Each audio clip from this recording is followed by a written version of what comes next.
dengan mendengarkan berita-berita terupdate di pagi hari dalam Berita Pagi setiap hari pukul 6 waktu Indonesia Barat. Dan di sore hari kamu bisa mendengarkan berita-berita terbaru dalam Berita Sore setiap hari pukul 17 waktu Indonesia Barat. Kamu bisa dengarkan semuanya di Breakers Radio, media hiburan dan informasi untuk Indonesia yang lebih maju. Breakers Radio memberikan yang terbaik untuk kamu.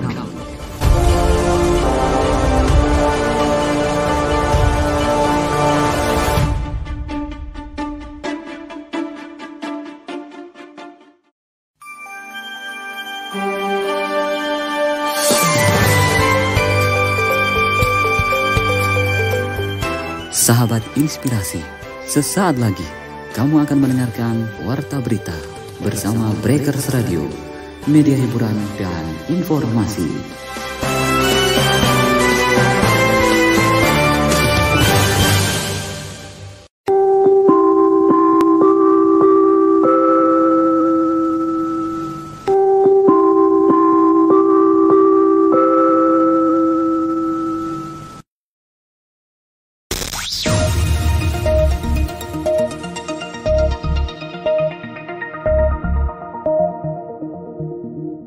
Selamat pagi sahabat Inspirasi. Senang sekali kami bisa menyapa Anda semua di pagi ini di hari Senin, edisi kerja.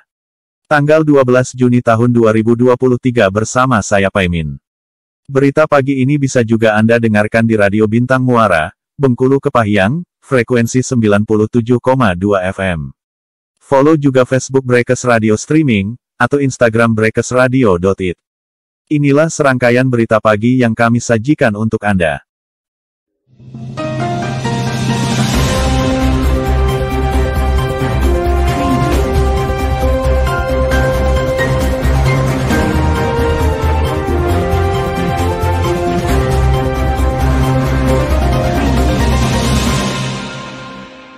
Kita awali berita pertama. Pendengar, Mahfud buka suara soal utang pemerintah 800 miliar rupiah ke Jusuf Hamka. Menteri Koordinator Bidang Politik, Hukum, dan Keamanan Menko Polhukam, Mahfud MD membantah masa verifikasi yang lama di kementeriannya terkait utang negara 800 miliar rupiah ke bos jalan tol Jusuf Hamka. Mulanya, ia mengaku belum mempelajari tagihan utang tersebut. Mahfud berdalih akan mengoordinasikannya terlebih dahulu dengan Menteri Keuangan, Menke, Sri Mulyani. Jusuf Hamka, nanti saya pelajari, saya gak tahu pemerintah punya utang sama dia. Saya kira kontrak-kontrak biasa tinggal pembayaran. Nanti saya tanya ke Kemenkeu, katanya di Sarinah, Jakarta Pusat. Namun, Mahfud membantah tuduhan Jusuf Hamka yang menyatakan pembayaran utang tersebut tersendat di proses verifikasi ke Menko Polhukam. Jusuf mengatakan informasi tersebut didapatkan dari Direktorat Jenderal Kekayaan Negara, DJKN Kemenkeu. Mahfud menegaskan tidak menahan-nahan proses verifikasi tersebut. Bahkan, ia mengklaim sudah memerintahkan Menke Sri Mulyani untuk membayar utang tersebut. Kata siapa, verifikasi lama di Kemenko Polhukam? Enggak ada. Jadi, saya verifikasi itu dan sudah buat kesimpulan yang harus bayar ini berapa dan yang tidak. Sudah dikembalikan, tegasnya. Menke Sri Mulyani kan minta kepastian. Sudah saya kasih, bayar, imbuh Mahfud. Sebelumnya, Jusuf menjelaskan utang itu bermula dari deposito milik perusahaannya PT Citra Marga Nusapala Persada Terbuka CMNP, di Bank Yakin Makmur alias Bank Yama yang tak kunjung diganti selepas likuidasi pada krisis moneter 1998. Pemerintah berdalih CMNP terafiliasi dengan pemilik Bank Yama, yakni Siti Hardijanti Hastuti Soeharto alias Tutut Soeharto. Namun, pria yang akrab disapa Baba Alun itu membantah tudingan tersebut. Sampai akhirnya ia menang gugatan di Mahkamah Agung, MA pada 2015, di mana pemerintah diwajibkan membayar deposito CMNP tersebut beserta bunganya sebesar 2% per bulan. Sampai pada akhirnya Jusuf bersurat dengan DJKN Kemenkeu sekitar tahun 2019 sampai tahun 2020. Namun, DJKN selalu sulit dihubungi dengan dalih sedang melakukan verifikasi di Kemenko Polhukam. Pada buang badan semua, PHP semua. Masa si Kepala Biro Hukum buat kesepakatan gak bisa ditepati?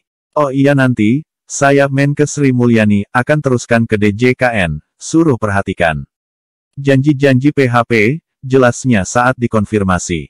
Sudah 3 tahun verifikasi gak ada berita apa-apa. Makanya Polhukam cuma bersuara nagih-nagih utang obligor. Polhukam harusnya bisa membantu juga kalau pemerintah punya utang ke swasta, bersuara juga dong. Jangan nguber-nguber utang obligor saja, utang ke swasta dong bantuan nih, sambung Yusuf. Pendengar, buka-bukaan Mahfud sebut banyak penyusup dan seleksi pejabat pesanan.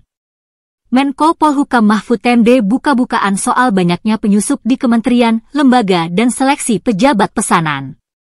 Mahfud pun menyoroti korupsi yang kian parah. Mahfud menyebut banyak penyusup di kementerian, lembaga saat ini. Penyusup itu, menurut dia, berniat untuk melemahkan pemerintah. Di berbagai struktur lembaga pemerintahan sekarang, banyak penyusup-penyusup yang justru melemahkan, bukan menguatkan, kata Mahfud di HUT Komisi Pengawas Persaingan Usaha, KPPU. Mahfud tidak menjelaskan siapa penyusup yang dimaksud dan bagaimana modusnya dalam melemahkan pemerintah. Dia meminta semua pihak waspada. Jangan kita terlena dan menutup mata dengan upaya pelemahan struktur dari dalam. Sekali lagi, jangan kita terlena dan menutup mata dengan upaya pelemahan struktur dari dalam, tegasnya. Mahfud juga meminta agar setiap proses seleksi atau rekrutmen pejabat publik diperketat. Mahfud memerintahkan jangan sampai ada pejabat publik yang diterima karena hasil pesanan. Oleh sebab itu, proses seleksi atau rekrutmen jabatan publik harus diperketat, tidak boleh berdasarkan pesanan, terutama untuk lembaga-lembaga penegak hukum, ujar Mahfud. Kendati demikian, menurut Mahfud, Indonesia tidak perlu melakukan revolusi. Menurutnya, reformasi menjadi jalan tengah untuk memajukan bangsa dan negara. Menurut saya, kita tidak perlu berpikir revolusi. Reformasi itu jalan tengah antara evolusi dan revolusi, kita ambil jalan tengahnya. Itu pilihan kita di 1998 hingga 1999 dan selanjutnya. Ini yang kita jaga, kembali ke reformasi untuk menjadi negara maju, pungkas dia. Mahfud kemudian menyoroti indeks persepsi korupsi Indonesia yang terjun bebas. Di tahun 2022 indeks persepsi korupsi kita terjun dari 38 ke 34. Itu membuat kita kaget. Korupsinya makin menjadi-jadi berarti, kata Mahfud. Mahfud pun lantas mengundang lembaga survei internasional dan nasional untuk mencari tahu penyebab anjloknya indeks persepsi korupsi Indonesia. Disimpulkan, menurut dia, bahwa konflik of interest atau konflik kepentingan menjadi penyebabnya. Kesimpulannya memang terjadi konflik of interest di dalam jabatan-jabatan politik, ujarnya. Mahfud menuturkan konflik kepentingan itu terjadi di DPR, MA, hingga di birokrat. Konflik kepentingan itu, menurut dia, menyebabkan terjadinya transaksi di balik meja. Di DPR terjadi transaksi di balik meja, Mahkamah Agung, MA, pengadilan bisa membeli perkara. Di pemerintah, di birokrasi sama, kata Mahfud. Mahfud mengatakan temuan tersebut mungkin sulit dilihat oleh mata kepala orang Indonesia. Namun hal tersebut terlihat jelas di mata dunia internasional.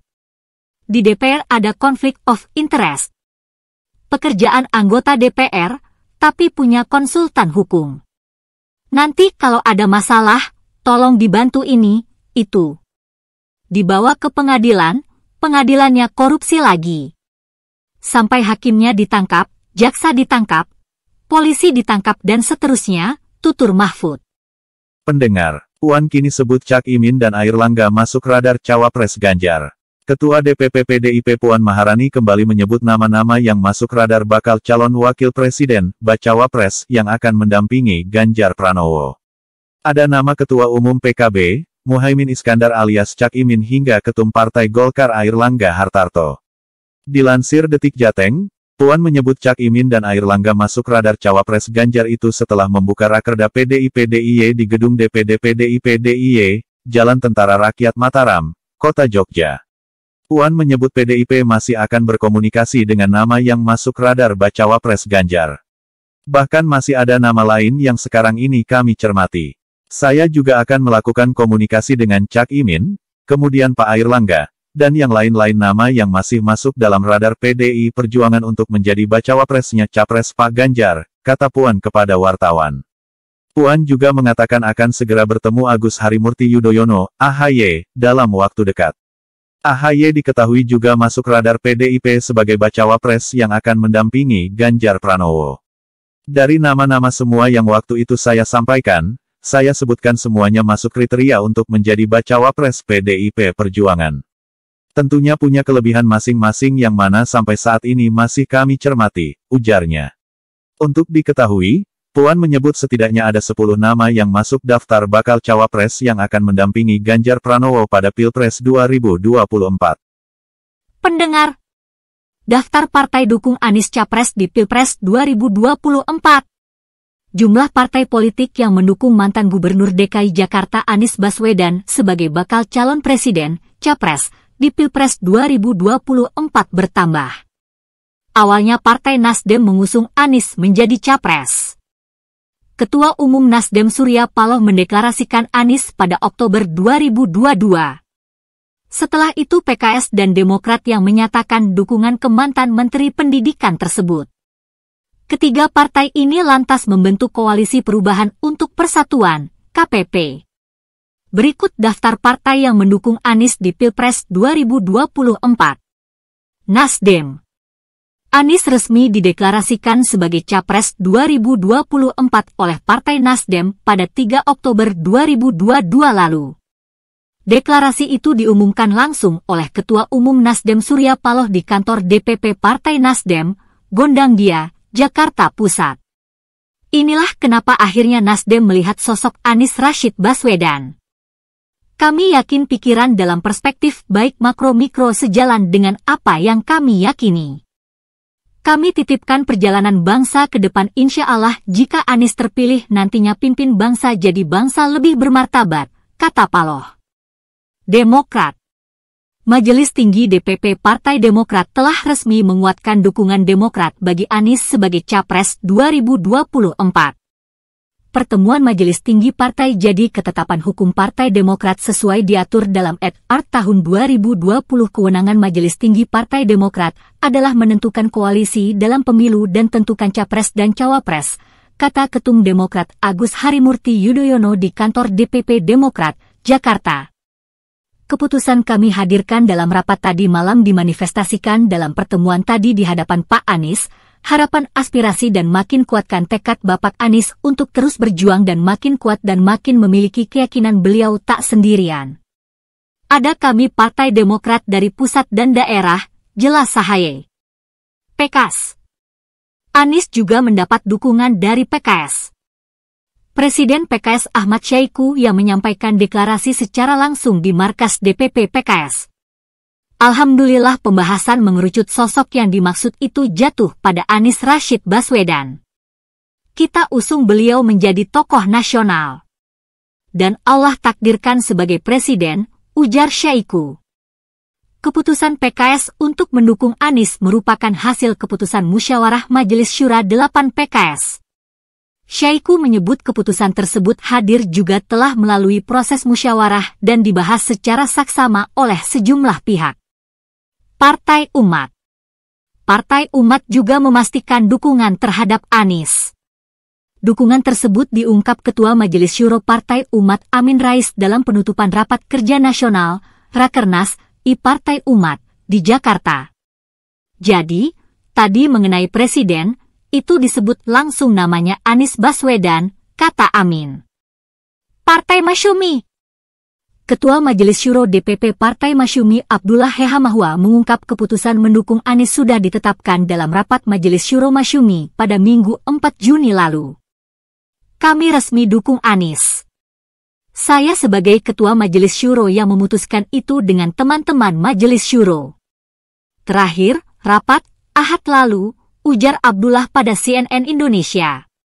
Mantan penasihat KPK ini menjelaskan DPP Masyumi telah mengeluarkan instruksi agar para pengurus di tingkat DPW, DPC dan seluruh kader membantu memenangkan Anies.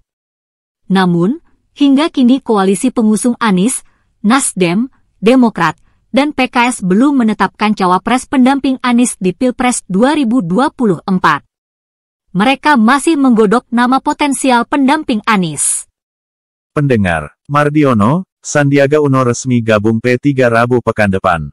Pelaksana tugas Ketua Umum PIT Partai P3, Muhammad Mardiono memastikan Menteri Pariwisata dan Ekonomi Kreatif, Menparekraf Sandiaga Uno akan resmi menjadi kader PPP pada Rabu, tanggal 14 Juni pekan depan.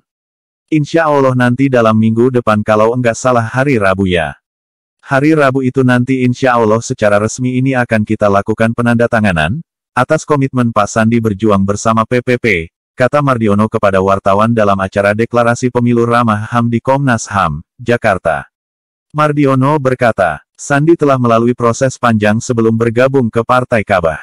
Ex-kader Gerindra itu disebut Mardiono sudah menjalani ospek selama sekitar 7 bulan terakhir. Dalam kurun itu Sandi dikenalkan kepada kader dan tokoh PPP di seluruh Indonesia. Sandi juga bersilaturahmi dengan para kiai P3. Mardiono memastikan Sandi akan mendapatkan jabatan dan tugas di P3. Jabatan dan tugas yang diberikan kepada Sandi akan diputuskan pada Rapat Pimpinan Nasional, Rapimnas, yang bakal digelar dalam waktu dekat. Tidak lama dari Rabu akan dilaksanakan Rapimnas. Itu sebagai mekanisme konstitusi partai. Itu nanti menentukan Pak Sandi akan kita kasih tugas apa. Kan enggak mungkin Pak Sandi sekadar kader saja di PPP kemudian tidak dikasih tugas, ujarnya. Sandiaga sudah lama dikaitkan akan bergabung dengan P3 usai resmi keluar dari Gerindra. Namun proses bergabungnya Sandiaga berlangsung lama dan sempat diwarnai tarik-menarik. Sandi bahkan sempat diisukan batal bergabung dengan P3. PKS jadi partai lain yang digadang bakal jadi pelabuhan Sandi. Baru-baru ini, Sandi mengatakan telah menjalani masa orientasi alias ospek untuk bergabung dengan PPP. Selama masa orientasi itu Sandi mengaku memiliki banyak kesamaan dengan PPP. Sandi adalah salah satu kandidat bakal calon wakil presiden di Pilpres 2024. Namanya kerap muncul dalam survei sejumlah lembaga terhadap kandidat cawapres. Selain Sandi, nama-nama lain yang juga masuk bursa cawapres adalah Ketua Umum Partai Demokrat Agus Harimurti Yudhoyono, AHY, Menko Polhukam Mahfud MD, hingga Menteri BUMN Erick Thohir. Pendengar, Haritanu ungkap alasan Perindo merapat ke PDIP, elektabilitas cepat naik. Partai Perindo resmi melakukan kerjasama politik bersama PDIP untuk Pilpres 2024 mendatang. Ketua Umum Partai Perindo Haritanu Sudibyo menyebut PDIP ia nilai paling siap di antara partai lain. Haritanu menjelaskan PDIP menjadi partai yang paling siap dalam menghadapi kontestasi politik mendatang. Salah satunya presidential threshold yang sudah melebihi 20%. Sementara itu, partai lainnya belum siap. Karena PDIP adalah partai yang paling siap. Yang sudah memiliki threshold lebih dari 20% untuk mengusung capres, calon presiden. Sedangkan partai lain itu masih belum bisa, kapan siapnya kita tidak tahu. Bisa bulan ini, bisa bulan depan, bisa 2 bulan lagi, kata Haritanu di DPP Partai Perindo, Jakarta Pusat. Haritanu menambahkan, kerjasama politik dengan PDIP untuk mengamankan posisi partainya. Dengan demikian elektabilitas Partai Perindo akan meningkat dengan adanya kerjasama politik tersebut.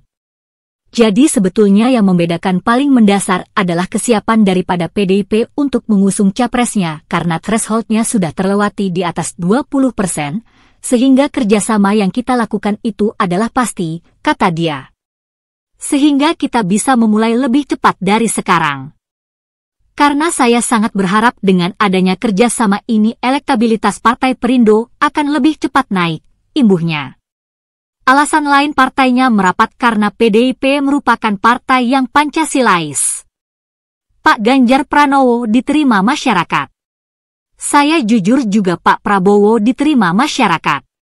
Dan juga melanjutkan program Pak Jokowi, sama juga Pak Prabowo juga melanjutkan program Pak Jokowi, ujarnya.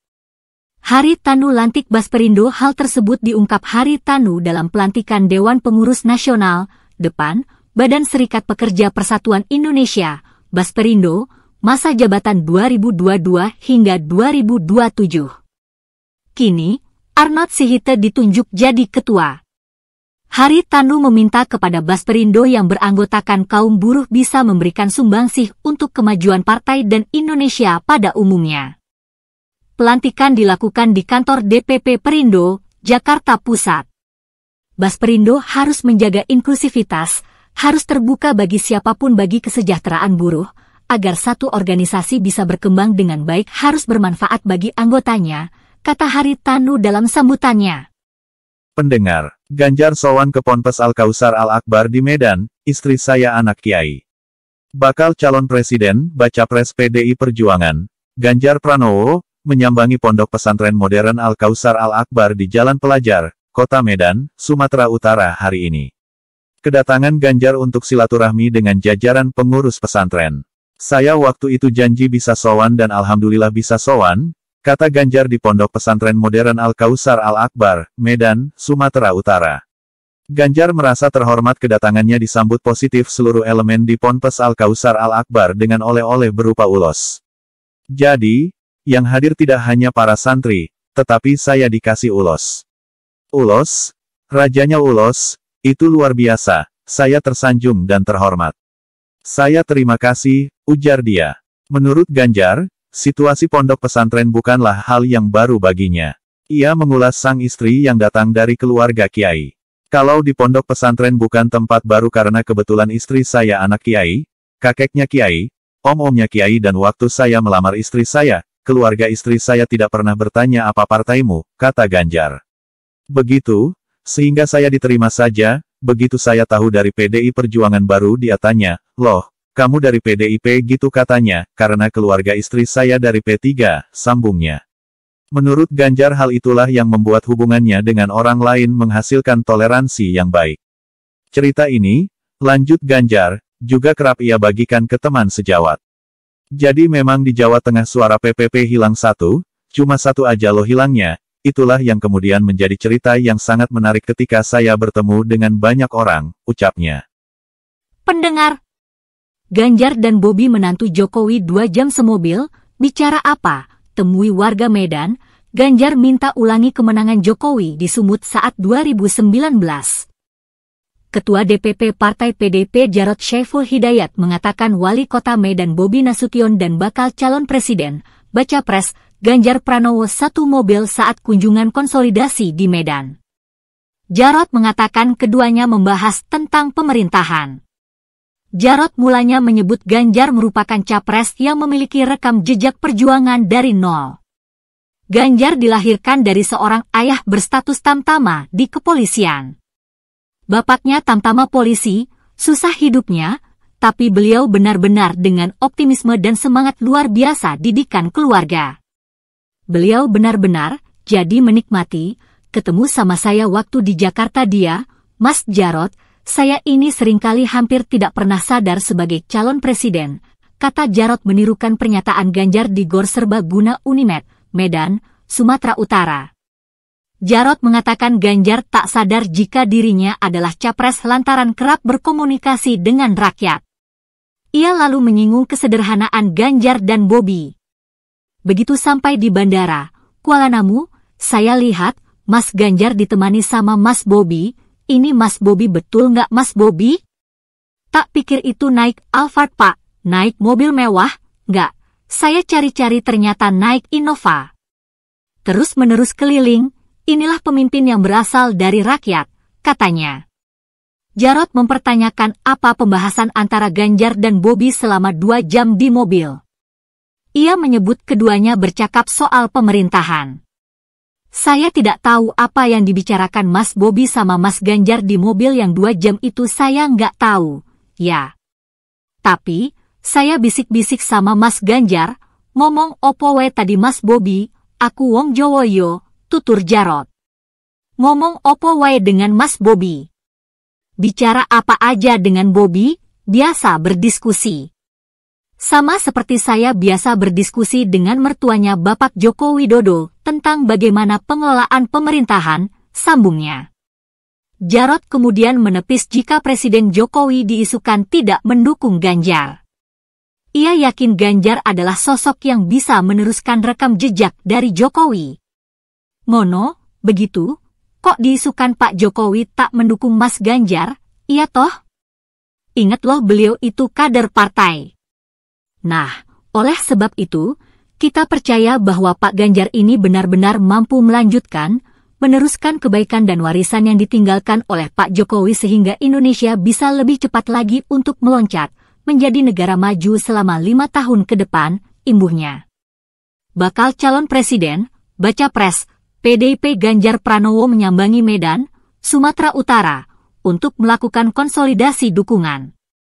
Ganjar menyampaikan pidato di depan kader dan relawan pendukungnya. Acara itu digelar di Gor Serbaguna Unimed, Medan, Sumatera Utara. Wali Kota Medan Bobi Nasution turut hadir dalam acara Ganjar itu. Ada momen menarik dalam sambutan Ganjar. Ganjar tiba-tiba mengajak seorang ibu naik ke atas panggung. Dia memberikan tawaran hadiah. Ibu boleh naik ibu. Naik, minggir dulu. Ibunya mau naik. Tenang bu, tenang. Sabar, saya mau tanya, karena emak-emak penting ini, bapak, ibu. Penting, kata Ganjar. Ganjar menanyakan apakah sang ibu tahu dan pernah bersalaman dengan presiden di Indonesia. Ibu Dewi, yang kemudian dikenal namanya, menjawab tak pernah. Ibu Dewi mengaku tahu sosok Joko Widodo dari program mobil SMK. Ganjar pun mengajak ibu tersebut bersalaman dengan menantu Jokowi, yakni Bobi. Ya, salaman, dong. Ini memang gaya Medan ternyata, hahaha. Jangan dicuci tangannya. Salaman itu sama Pak Wali Kota. Kira-kira karena Pak Jokowi pernah menang di Sumut, besok Pilpres di Sumut menang gak kira-kira, ujar Ganjar. Bapak Ganjar, kita doain harus menang, sahut Ibu Dewi yang disambut riuh para hadirin. Ganjar kemudian menawarkan sang ibu memilih hadiah antara smartphone atau kompor gas. Ibu Dewi kemudian membawa pulang hadiah sebuah microwave pemberian Ganjar. Bapak Ibu teman-teman, saya ingin sampaikan saja PR kita. Saya mau sampaikan apa yang tadi sudah menjadi tugas. Yang pertama setelah dari pertemuan ini Bapak Ibu bertugas untuk mensosialisasikan di desa. Setuju, kata Ganjar yang dijawab, setuju, oleh para hadirin. Pendengar, beda dengan Trans MRT, KCI masih wajibkan penumpang KRL bermasker. Satgas COVID-19 mengeluarkan surat edaran, bahwa warga boleh tidak menggunakan masker di tempat umum. Tapi, PT Kereta Komuter Indonesia, KCI, masih mewajibkan penumpang untuk memakai masker selama perjalanan menggunakan kereta rel listrik KRL Komuter Line. Manajer Humas PT KCI, Leza Arlan, menyebut pihaknya masih menunggu seturunan dari Senomor 1 Tahun 2023 tentang protokol kesehatan pada masa transisi endemi coronavirus disease 2019 COVID-19 yang telah dikeluarkan Satgas COVID-19 pada Jumat 9/6 lalu. Saat ini masih diwajibkan pakai masker, sampai dikeluarkan yang baru dari Kementerian Perhubungan, Kemenhub, kata Leza saat dikonfirmasi di Jakarta, seperti dilansir Antara. Selain memakai masker, Leza menyebut pihaknya masih menetapkan kebijakan vaksin sebagai syarat naik kereta. Masih sama, aturan naik kereta kan kita komuter lain ya bukan kereta jarak jauh, ucapnya. Kepala Dinas Perhubungan, Dishub DKI Jakarta, Syafrin Liputo, juga menyampaikan bahwa KRL akan menyesuaikan regulasi perjalanannya dengan aturan turunan dari Direktorat Jenderal Perkeretaapian, DJKA.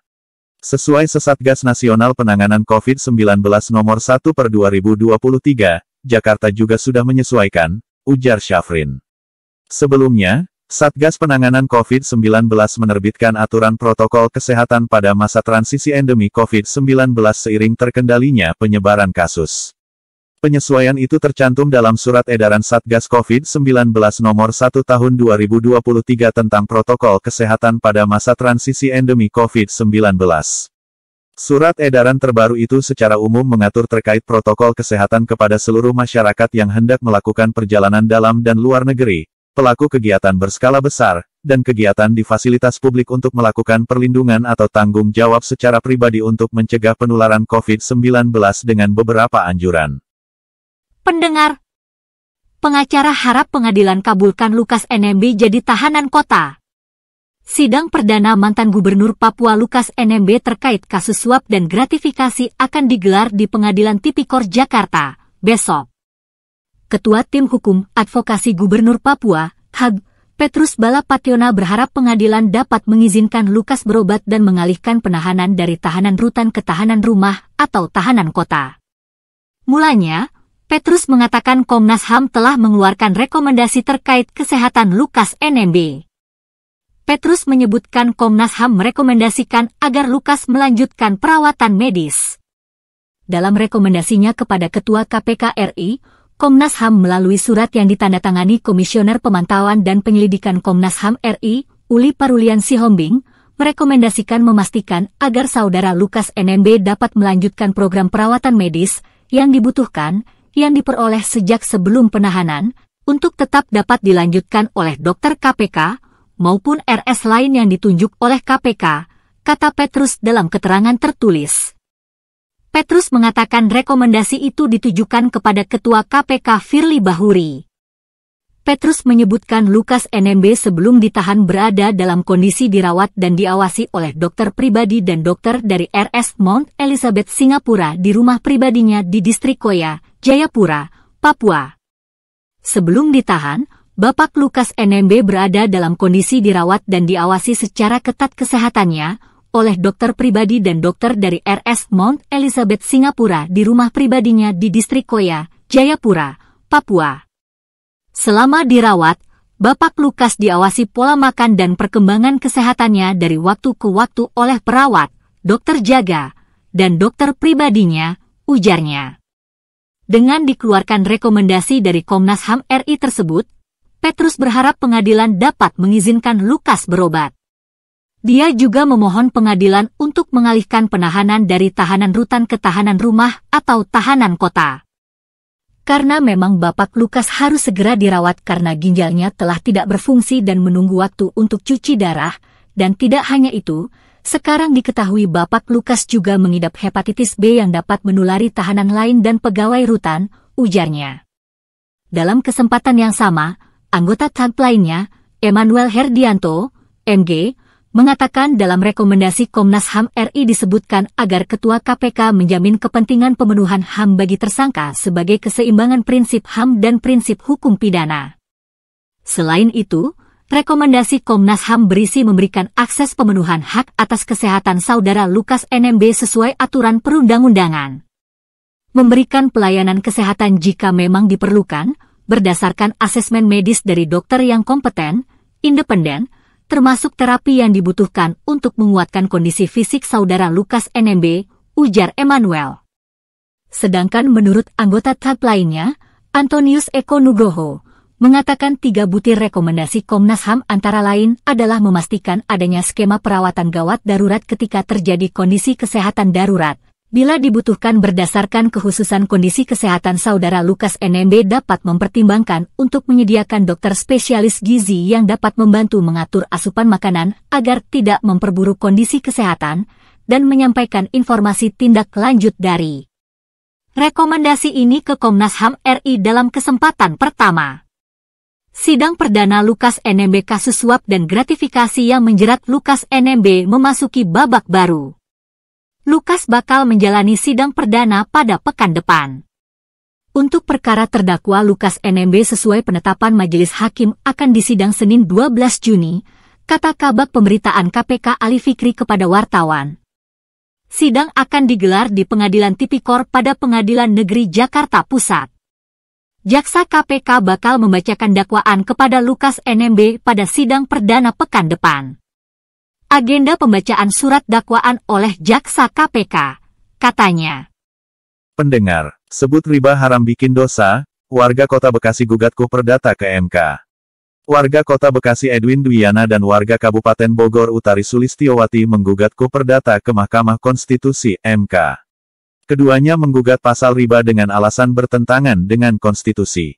Menyatakan materi muatan pasal 1765 Perdata, Pasal 1766 KUH Perdata, Pasal 1767 KUH Perdata, dan Pasal 1768 KUH Perdata bertentangan dengan Pasal 1 Ayat 1, Pasal 29 Ayat 2, Pasal 1 Ayat 1 Aturan Peralihan, Undang-Undang Dasar Negara Republik Indonesia tahun 1945 dan tidak mempunyai kekuatan hukum mengikat. Demikian permohonan keduanya sebagaimana dilansir website MK.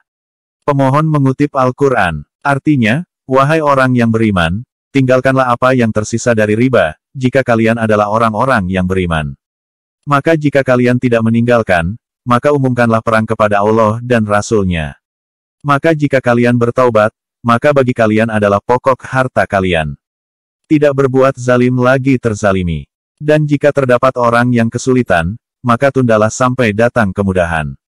Dan bila kalian bersedekah, maka itu baik bagi kalian, bila kalian mengetahui, QS Al-Baqarah, 278-280. Menurut keduanya, perbuatan mematok bunga interest faidah, dalam klausul perjanjian atau kontrak ataupun dalam perbuatan hukum dikategorikan sebagai riba yang hukumnya haram. Bahwa dengan demikian maka berlakunya klausul sebagaimana dimaktub dalam objek permohonan akuo adalah sangat merugikan kepentingan konstitusional para pemohon karena membuat para pemohon menjadi tidak terjamin kemerdekaannya dalam menjalankan agama yang dianut para pemohon, sebagaimana dijamin dalam UUD 1945 akuo, urainya. Selain daripada itu, klausul yang dimaktub dalam objek permohonan, khususnya frasa, bunga, dimaksud adalah merupakan murni peninggalan warisan rezim kolonialisme Hindia Belanda yang diambil dari Kode Napoleon.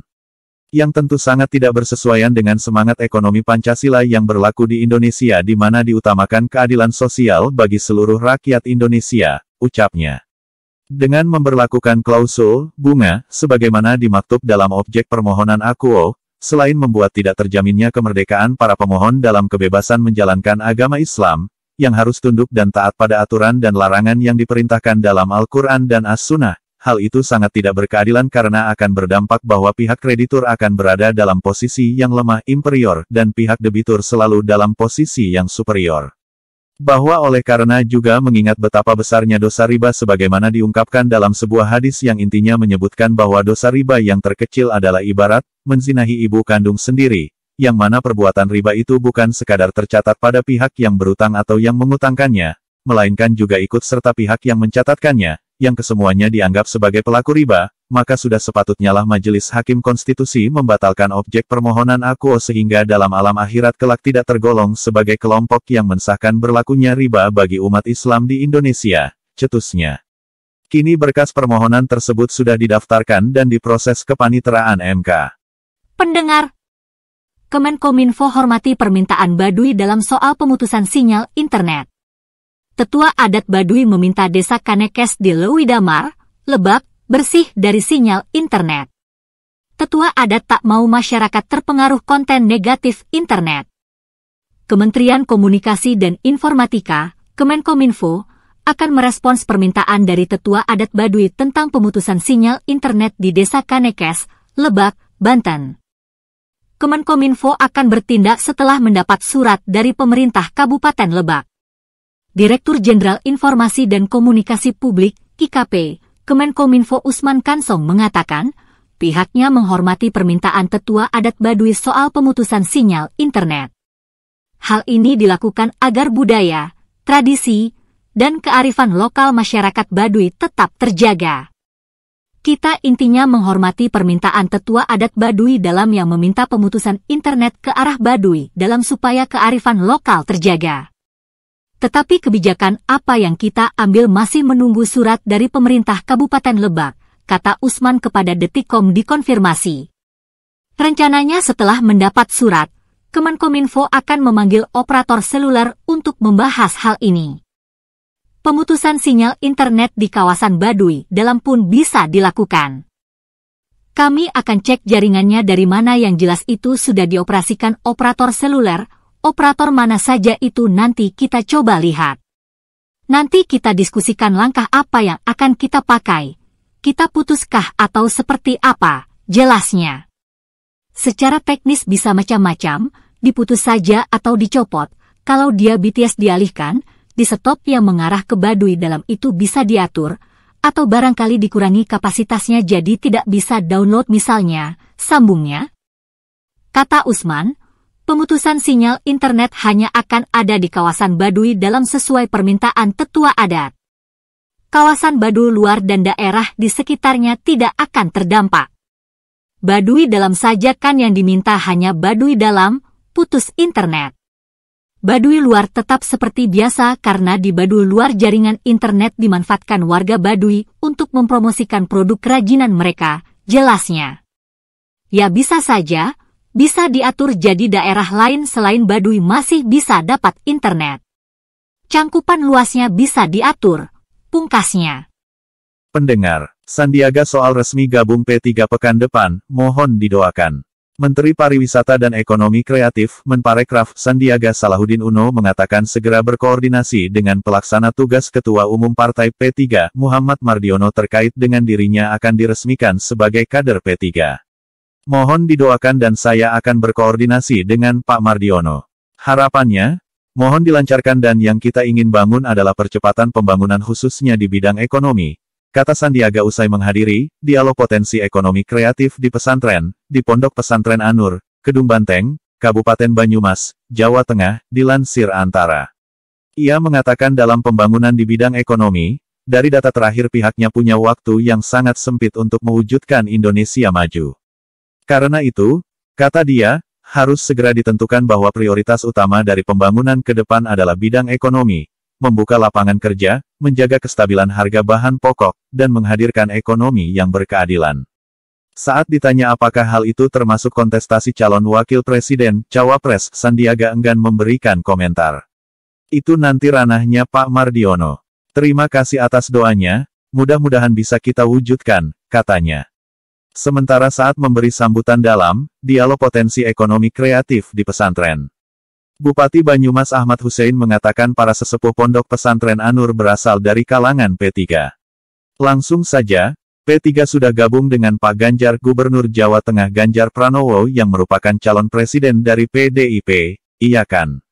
Maka dari itu, dukung Pak Ganjar, setuju enggak, katanya. Menurut dia, Sandiaga Uno akan maju sebagai calon wakil presiden sehingga masyarakat diharapkan bisa memberikan dukungan dan mendoakannya. Sebelumnya, PIT Ketua Umum P3 Muhammad Mardiono mengatakan Menparekraf Sandiaga Uno akan diresmikan sebagai kader PPP pada Rabu pekan depan. Insya Allah nanti dalam minggu depan kalau enggak salah hari Rabu ya. Hari Rabu itu nanti insya Allah secara resmi ini akan kita lakukan penandatanganan, atas komitmen Pak Sandi berjuang bersama P3, kata Mardiono di Jakarta. Mardiono mengungkapkan bahwa Sandiaga selama 7 bulan terakhir telah menjalani ospek, dan diperkenalkan kepada kader dan tokoh P3 di seluruh Indonesia dan bersilaturahmi kepada para kiai P3. Dia juga mengatakan tak lama setelah pengumuman resmi bergabungnya Sandiaga, P3 akan segera menggelar rapat pimpinan nasional Rapimnas untuk menentukan jabatan Sandi di dalam organisasi P3. Tidak lama dari Rabu akan dilaksanakan Rapimnas. Itu sebagai mekanisme konstitusi partai. Itu nanti menentukan Pak Sandi akan kita kasih tugas apa. Kan enggak mungkin Pak Sandi sekadar kader saja di P3 kemudian tidak dikasih tugas, ujarnya. Pendengar, P3 dukung komitmen pemilu ramah HAM yang bebas hoaks diskriminasi. PLT Ketua Umum Partai, P3, Muhammad Mardiono bersama Komisi Nasional Hak Asasi Manusia, Komnas HAM, mendeklarasikan pemilu ramah HAM di kantor Komnas HAM, Menteng, Jakarta Pusat. Mardiono mengatakan deklarasi ini mencerminkan demokrasi Indonesia semakin tumbuh, berkembang, dan merakyat. Saya mengapresiasi bahwa Komnas HAM telah berpartisipasi aktif dalam mendeklarasikan pemilu ramah HAM hari ini. Karena HAM merupakan bagian dari keadilan, tutur Mardiono dikutip dalam keterangan tertulis. Mardiono mengatakan kebebasan HAM dapat diwujudkan dengan menjaga perasaan dan menjaga hak orang lain, termasuk dalam pemilu mendatang. HAM harus dimaknai bahwa kebebasan bukan berarti bebas berbuat apa saja, tetapi menjaga perasaan dan hak manusia satu dengan yang lain, sebut Mardiono. Mardiono bersama dengan stakeholder lainnya menandatangani isi deklarasi pemilu ramah HAM, yakni menjamin pemenuhan hak pilih kelompok marginal rentan, menjamin hak pemilu akses yang inklusif terhadap kelompok marginal rentan, mewujudkan pemilu dan pilkada serentak 2024 yang bebas diskriminasi, nirkekerasan, dan adil, serta mewujudkan pemilu dan pilkada serentak 2024 yang bebas hoaks, fitnah, dan ujaran kebencian. Sebelumnya, P3 juga telah sepakat akan menjalankan pesta demokrasi dengan riang gembira, santun, dan beretika untuk memenangkan calon yang memang menjadi pilihan rakyat demi bangsa dan negara. Terima kasih telah mendengarkan berita pagi yang dipersembahkan oleh Breakers Radio. Kita akhiri berita pagi hari ini. Sekian dan terima kasih, sampai jumpa dan selamat beraktivitas.